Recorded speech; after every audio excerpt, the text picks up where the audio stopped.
महाविकास आघाडीतील नवा भिडू म्हणून राज ठाकरेंना विरोध करणाऱ्या काँग्रेसनं आता प्रकाश आंबेडकरांच्या वंचितला नवा भिडू म्हणून साथ घातली। मुंबईत वंचित आणि काँग्रेस एकत्र लढणार असल्याचं काँग्रेस नेते वारंवार ठासून सांगतात। मात्र त्याचवेळी प्रकाश आंबेडकर काहीशा सावध भूमिकेत आहेत। काँग्रेसनं आंबेडकरांना प्रस्ताव दिला, मात्र आंबेडकरांनी अजूनही आपली भूमिका स्पष्ट केलेली नाही।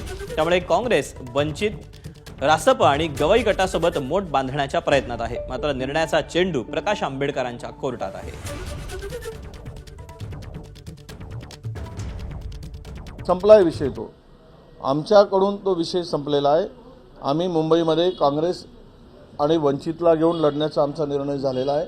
ज्या ज्या ठिकाणी जिथे जिथे ज्या परिस्थिती आहे त्या ठिकाणी त्या पद्धतीनं बोलणं सुरू आहे। मुंबईमध्ये अशा प्रकारची चर्चा आहे। शेवटी हा शीट शेअरिंगचा भाग आहे आणि दोन्ही पक्ष राजकीय पक्ष आहे।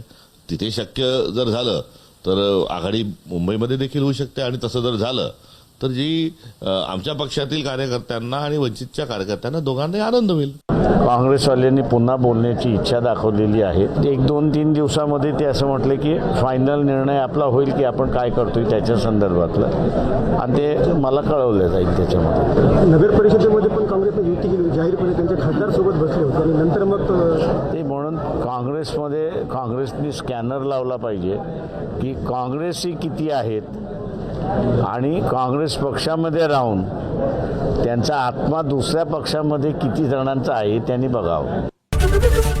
एबीपी माझा, उघडा डोळे बघा नीट।